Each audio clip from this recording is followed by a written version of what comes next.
Hello tutors, it's Gav. Welcome to another one of my videos. Today it's slightly different, although I do build ships on the channel.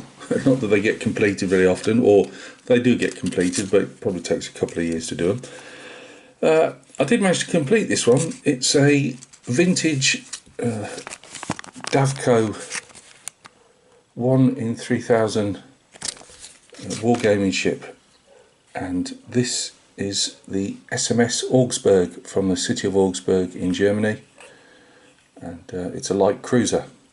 Now I'm going to show you probably one of the most famous light cruisers in the German Navy in the First World War, and that is the SMS Emden, again named after another German city.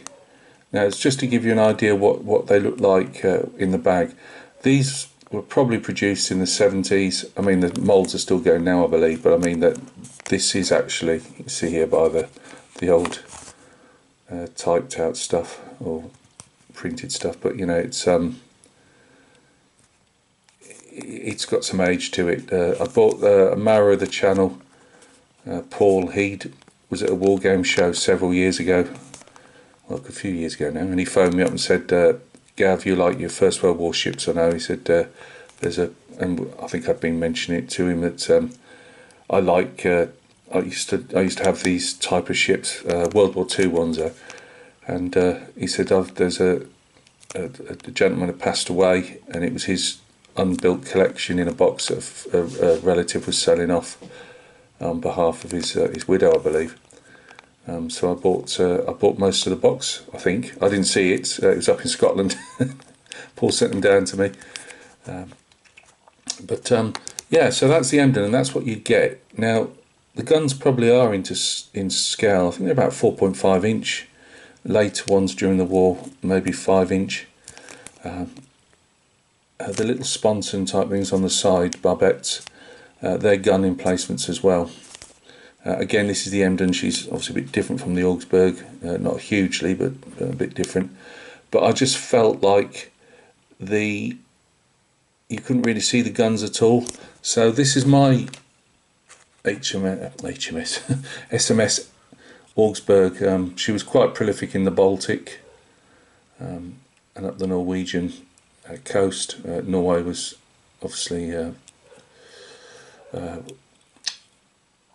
neutral, is the word Gav was after. So what I've done is obviously added some fighting tops, as I still call them. I built some searchlight positions. Now this is wrong. This searchlight, I don't know why the hell I stuck it there. It needs to come down to just below this third funnel, but I didn't. This one's correct. But I put larger wire, the only things that I could find at the time for the guns, and they're too big. When I do some more at some stage, I'll use the wire that I used somewhere in here, like this cross tree here. I'll use that for the guns, which just make them a bit larger. You can see they're not wholly accurate, the ships themselves, I don't believe. And I've just added bits like this gun director tower aft here, so it's just a piece of wire. It was already there, I just need to put a piece of wire across it. Probably a bit too big actually, in lengthwise. It was quite a small gun director, and the same here. I've added these davits. They are quite, on these First World War ships, a lot of them are really quite big, and the ship's boats sit in a cradle. They're not accurately placed particularly. There was only one ship's boat shown at all on this. Looking at Emden, she seems to have a full complement. So what I did was make some up out of plastic sprue. They don't have the ventilation, like gooseneck ventilation things that you see on a lot of the pre-war, and this is pre-war. I think it was, I've got a thing here, 1910 she was made. But hers are all square. They're like a square, as you can see somewhere in there. That'll go down to the ventilation decks. But there's 2 or 3 of those, and I didn't realise till afterwards. This is that they've only shown 1, I believe, maybe 2. I used some wire to just to see how it went, but it's a bit bendy, as you can see. So she's got 2 large searchlights at the front. I believe they were slightly smaller at the back, I'm not 100% sure. Torpedo tubes, she has a couple of torpedo tubes. I don't think they're actually inside the ship, because a lot of these could be inside what we call the torpedo flats, and like a sliding door comes open. It's like the guns in the barbettes here. The armour plate can drop down on them if they want it to. So again, they're tiny ships. I tried to put an anchor on out of plastic. I also tried to put, most of these have a ship's crest on the front of the bow, it's usually the coat of arms of the city that they come from. These are normally, I did try and, where I put the paint marks on the funnels, that would be like stood out more in wire, but the wire itself was just too big. It distorted them, and also there'd be more wires going obviously down, because these are here just for radio telegraphy. You know, they're not there for obviously hanging sails off like some of the earlier pre-dreadnoughts were, steam and with an area to put sails up, I believe, if they needed to save coal. But yeah, there's strengthening hawsers going up to the funnels, and I tried that and the wire was overwhelming, so I left that off. So yeah, it's so in top, you know, finish it off just to make it a bit different. Don't know what's going out of focus. It's had gun barrels put on rather than just the tiny little lines that there were. It's had a couple of bits of wire for the gun directors. Davits were done with copper wire. This is copper wire. These actual strengthening pieces, and you know, using for telegraphy. Obviously, ship's battle ensign at the back. A bit of tin foil and another piece of wire. Ship's boats not correctly placed properly. You could only go what the space was there, but they're just a bit of plastic, and again a bit of plastic to show an anchor.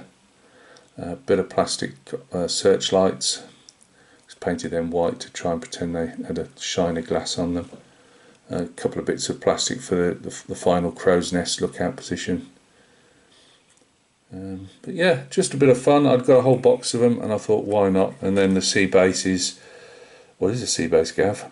I put a bit of air dried kids putty that I use for basing sometimes. I mixed a bit of PVA in with that just to give it a more rippled effect, and then just painted usual. Yeah, I mean, I agree. She looks like she's sailing in the Aegean or the Caribbean, or maybe parts of the Pacific.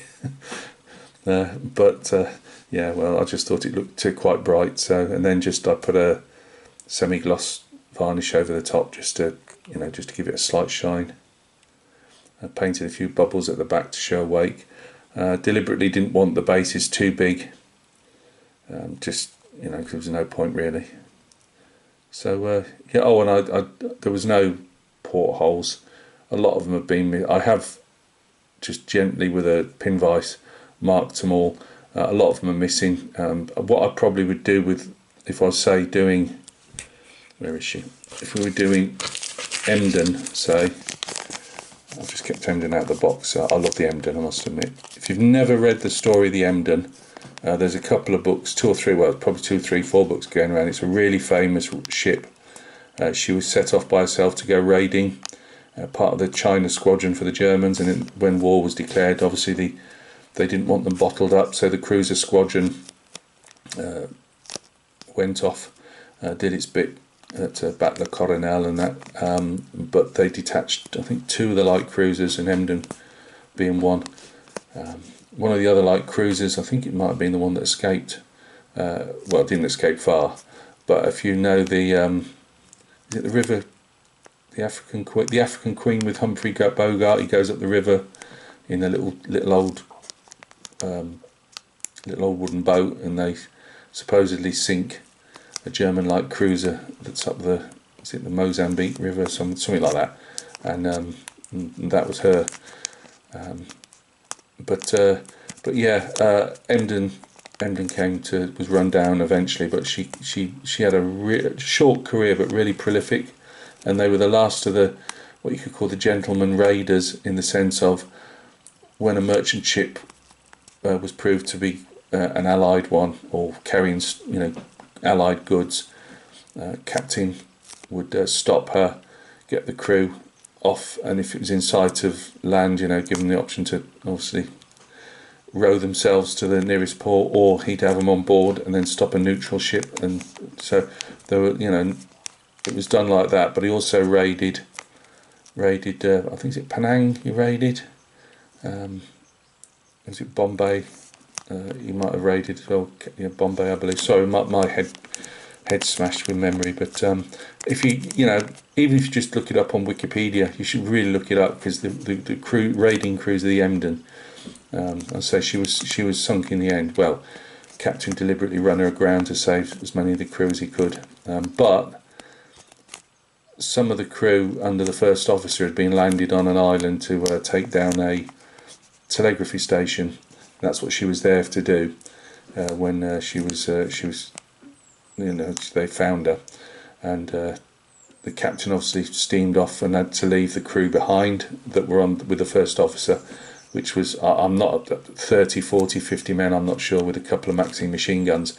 Well, there was an old sailing schooner in the bay, and he commandeered that, sailed it all the way to a Turkish-controlled empire, like was it Yemen or somewhere around there as it is now, and they marched overland and all the way back to Germany. amazing story. So anyway, that's nothing to do with the Augsburg, who did survive the war, by the way, and she wasn't sunk at Scapa Flow. But yeah, you know, just a bit of fun. I mean, obviously wargame them. I've already got about 5 that I originally did. I did some German battleships and some British battleships, and they're in one of my boxes. And I just hoiked this out. I don't know why. I just hoiked it out and thought, you know what, I'm going to have an evening putting that together. So there you go. 1 in 3,000 vintage, as I say, got to be 1970s or 80s. That one. I'm swinging more to the probably the 70s. They did a heck of a lot of stuff. Davco, you know, I believe 54mm figures, and you name it. If it was in white metal, they cast it. So this is the one of a few videos I'm doing today because it's quiet. Wife's at the office, and I was going to do one earlier, but Nugget was whinging by the side of me, so I had to wait for him to go to sleep. So yeah, on to making another video now. I'm not sure which one I'm going to hike out next, but I need to do a few. It's the only time I get to do videos when the house is quiet. So thanks for stopping by and taking a look. I hope that was a small bit of interest to you from a very small ship. But it just shows, I keep saying it, you know, whether they're ultra tiny, large, whatever, you can have a lot of fun on a basic thing like that with just spending as many hours as you want on it, just cutting up bits of wire, sticking them on, painting them. It's all fun, and you've got a perfectly usable, gameable ship. Yeah, I know it's a bit delicate with the wires and that, but yeah. Thanks for stopping by. On to the next video. See you soon.